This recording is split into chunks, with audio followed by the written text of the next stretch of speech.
നമസ്കാരം. കാലാവസ്ഥാ വ്യതിയാനം, മരുഭൂമിവൽക്കരണം, വിളവ് കുറയൽ, മണ്ണിന്റെ ഗുണം കുറയൽ എന്നീ പ്രതിസന്ധികളുടെ കാലഘട്ടത്തിലാണ് നാം ജീവിക്കുന്നത്. ഇതിനൊരു പരിഹാര മാർഗമായി കടലോരത്ത് കാണുന്ന ഈ വിസ്തൃത മണൽ പ്രദേശങ്ങൾ ഉപയോഗിച്ചുകൂടെ എന്ന ഒരു ആശയത്തിൽ നിന്നാണ് ഞങ്ങൾക്ക് ഈ ഒരു ഐഡിയ കിട്ടുന്നത് തന്നെ. അതിൽ നിന്ന് ഞങ്ങൾ ഒരു സാങ്കേതിക വിദ്യയാക്കി ഇതിനെ മാറ്റുകയും ചെയ്തു. അതാണ് LNC. എന്താണ് LNC? കളിമണ്ണ് കണികകൾ ജലവുമായി ഉണ്ടാകുന്ന മിശ്രിതത്തിനാണ് നമ്മൾ LNC ആയി കരുതപ്പെടുന്നത്. LNCയുടെ ഗുണങ്ങൾ എന്തെന്ന് വെച്ചാൽ ജലസംരക്ഷണം. ചെടികൾക്ക് ആവശ്യമായ ജലത്തിന്റെ 50% LNC ഉപയോഗിച്ചിട്ടുള്ളതിൽ ആവശ്യമുള്ളൂ. വിളവ് വർധനവ്, ചിലവ് ലാഭം. പിന്നെ LNC ഭൂമിക്ക് സൗഹൃദപരവുമാണ്.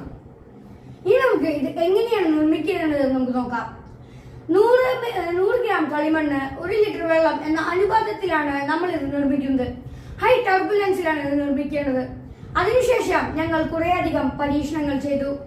അതിൽ കുറച്ച് ഞങ്ങളോട് വിശദീകരിക്കാം.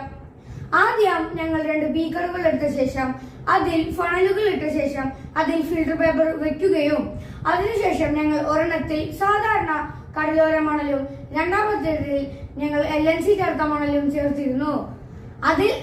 അതിനുശേഷം ഞങ്ങൾ ഒരേ അളവിൽ 2 എണ്ണത്തിലും വെള്ളം ഒഴിച്ചു. നമ്മളെ സാധാരണ മണലിലാകട്ടെ പെട്ടെന്ന് തന്നെ ഭൂരിഭാഗം വെള്ളവും നിലത്തേക്ക് പതിച്ചു. എന്നാൽ LNCയിലാകട്ടെ പതുക്കെ മാത്രമാണ് വെള്ളം പതിച്ചത്. അതിൽ നിന്ന് ഞങ്ങൾക്ക് മനസ്സിലായി LNC ചേർത്ത മണലിൽ ഞങ്ങൾ ജലസംഭരണ ശേഷി കൂടുതലുണ്ടെന്ന് തന്നെ. ബീച്ച് സോയിലിന്റെ ഡിസഡ്വാൻറ്റേജസ് എന്നത് വെച്ചാൽ ഉയർന്ന ഉപ്പിന്റെ അംശം, കണികൾ തമ്മിലുള്ള അകല വ്യത്യാസം, വെള്ളം പിടിച്ചു നിർത്താനുള്ള കഴിവില്ലായ്മ, ചെടികൾക്ക് വേരൂന്നാൻ പറ്റാത്ത അവസ്ഥ എന്നിവയാണ്. ഇതിൽ നിന്ന് നമുക്ക് കുറേയധികം കാര്യങ്ങൾ മനസ്സിലാക്കാൻ സാധിക്കും. ഞങ്ങളൊരു ചെറിയ ശ്രമമാണ് വലിയൊരു മാറ്റത്തിന് കാരണീകരിച്ചത്. തൊഴിലില്ലായ്മയ്ക്ക് വരെ ഒരു ഉത്തമ പരിഹാരമായിട്ട് നമുക്ക് ഈ കൃഷിയെ ഏർപ്പെടുത്താവുന്നതാണ്.